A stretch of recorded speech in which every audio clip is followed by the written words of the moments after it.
thank my parents, my family, our coaches, teammates, and the sport of the community. We all share a great memory now.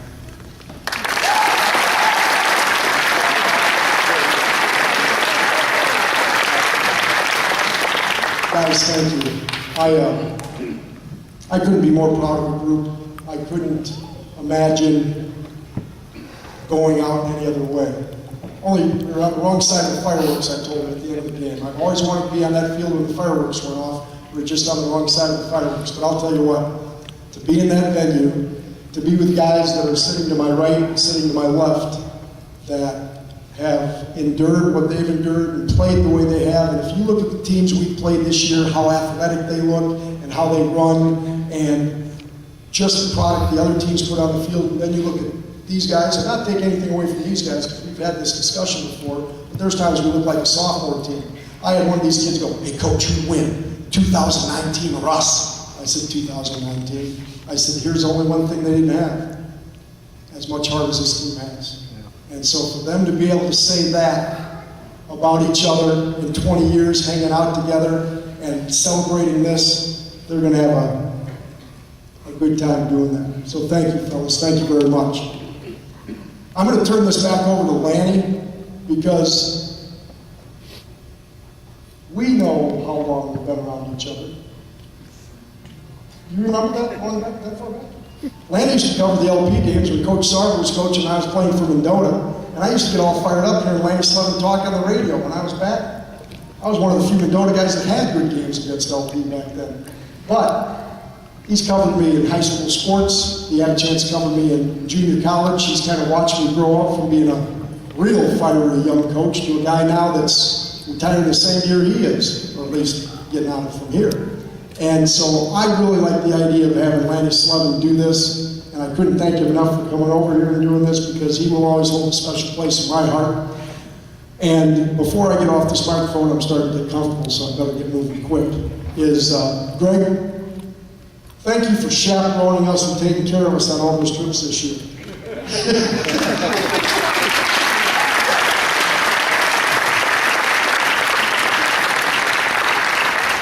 It was because you guys had to be on your best behavior. That's why I was on those trips. Ladies and gentlemen, we'll turn it over to Lanny Slevin to finalize this program, and maybe you'll introduce the rest of the guys and tell a couple stories and do a song and dance, and we'll let these people go have a cookout or something. Soon, I'll be fishing. You know what? I might not be able to coach, but I think I can catch fish. So I'm going to be doing that soon, too. Thank you so much.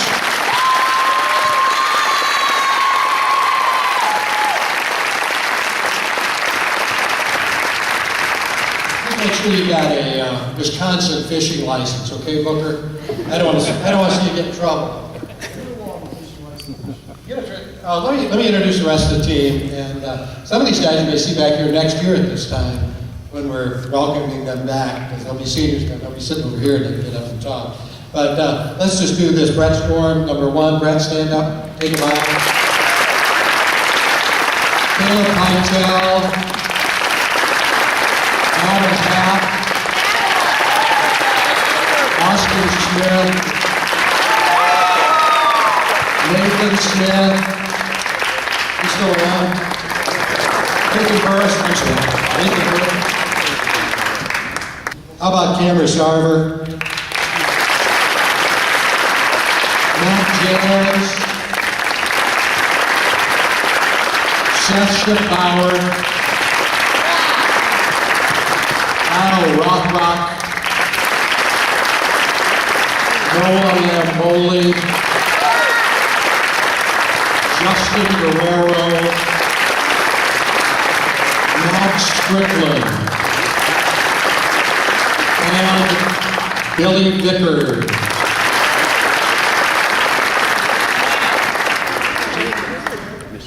Kyle Jenkins,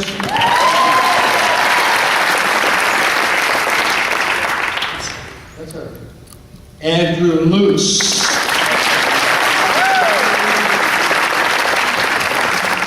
I don't have any stories to tell. It's true though about Bill and I really go way, way back. And we used to do the games at Washington Park, of course. We were about as far away from the batter as we are from here to that trophy. So they could hear everything that you're safe, you know.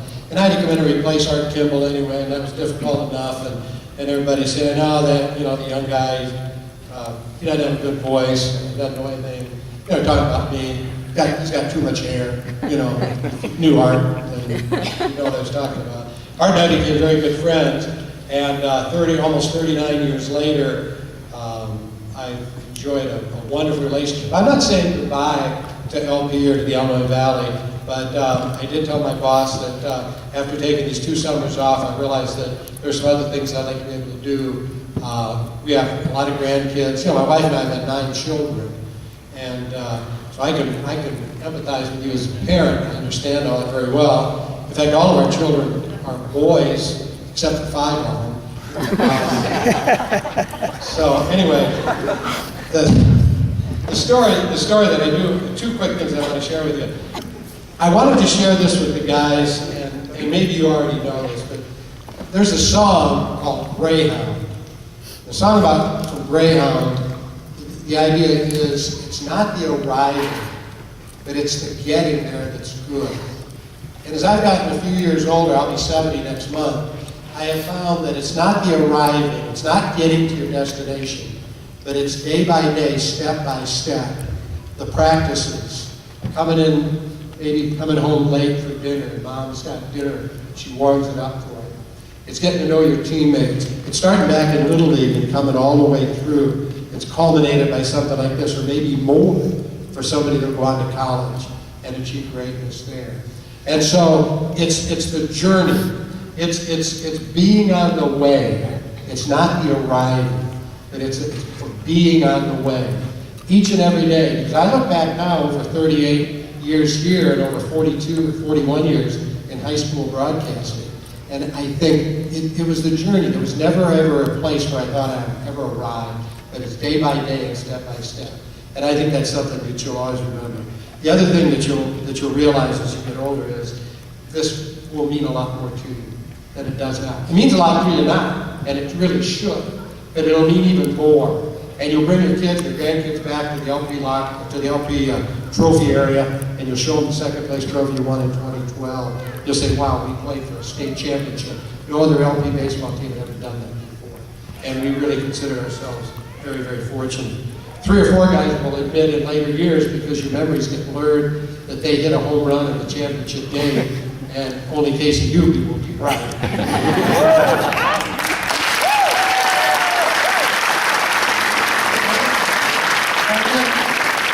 And then there'll be somebody else that'll tell his grandkids, I was 4 for 4 in that game. You know, how would they know? Unless they're John Heaster, then he can get away with it.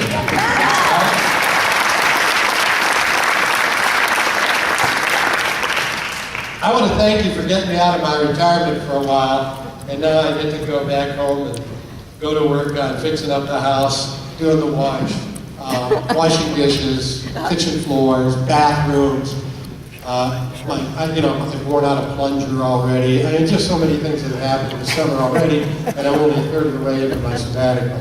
But we'll see you right here. I'll be sitting right there for the basketball season, and we'll do some volleyball games for halves and stuff. So, looking forward to the last year with you, and really want to thank you for putting up with me today and getting me out of the house for one day. Joanne, thanks you too. Thanks. Let's go for LP Cavaliers one more time.